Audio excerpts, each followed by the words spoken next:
I met this outstanding man and his wife, and I hope they don't mind me using their names, Keith and Sue.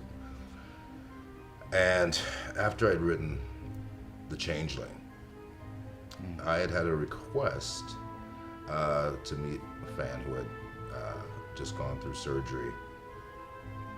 And so I said, okay, lovely people. And he had needed life-saving surgery. And after watching The Changeling, it's what convinced him to have this surgery to save his life. And he didn't want a picture, he didn't want an autograph. He just wanted to say thank you. You saved this man's life and from that story. Well, or at least helped. I don't want to go that far. Okay. But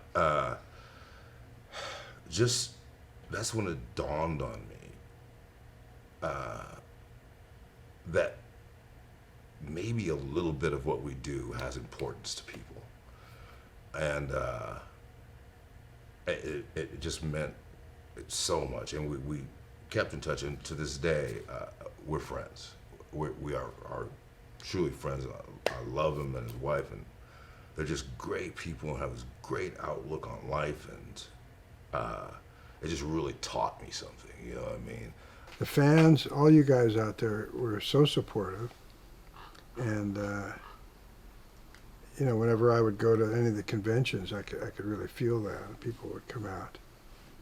And I have a favorite thing now when anyone comes up to me and says, General Landry, and I immediately say to them, salute me.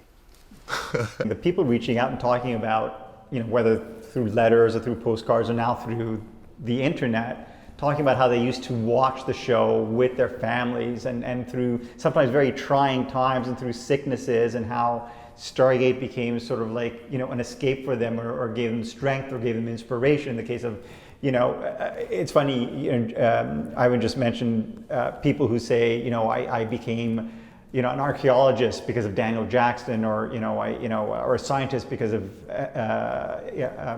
Sam Carter. I've been doing the convention circuit for 15 years, something like that. For me, it's meeting the kids that are really into it, because I have my own kid now, and I hope that my child is interested in these things that I've done and can enjoy these shows, because I think they are so good, and they are, especially Stargate, the whole franchise is such a family-oriented show. It's about a family, a reluctant family that's put together and needs to get along, figure it out Each in order to survive. Is like that, yeah. Yes. So when I meet the children that this is connected to so much, that gives me a little bit of hope that this isn't going anywhere. The fans really is what keeps it alive, and so I think it's wonderful. I think it's absolutely wonderful that the fans care, and they rewatch shows, and they have a collection of them on DVD, or they stream it, or however they get it. And I think it's really cool that I still get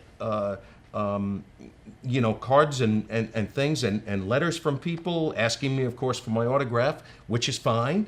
But I also get great compliments saying, we just watched you in Enemy Within, and oh my gosh, what a performance. And that's nice. So we went to Dublin, and then we went to Belfast. And, you know, the diversity of the economies is quite, you know, quite drastic between the two.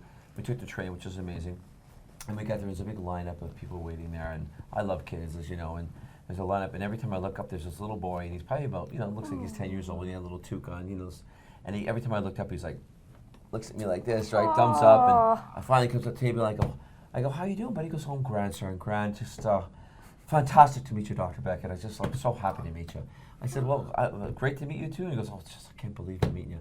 I go, what can I do for you, you know, you want a picture or something? He goes, oh, no, sir, this is for you. This is a piece of my birthday cake.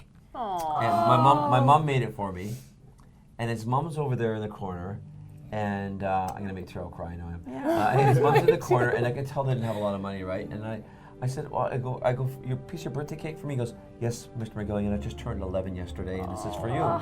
My mom made me this cake. I said, oh my God. And he goes, he's walking, walks away. He walks, I go, hey, whoa, come here. I go, come here. I go, would you like a picture? He goes, oh no, sir, we don't have any money. I go, you pick any picture you want. It's on me, happy birthday, you know? And so then he goes, for me, sir? And he'd look at his mom to see if it's okay. I said, it's okay. And she'd give him a nod.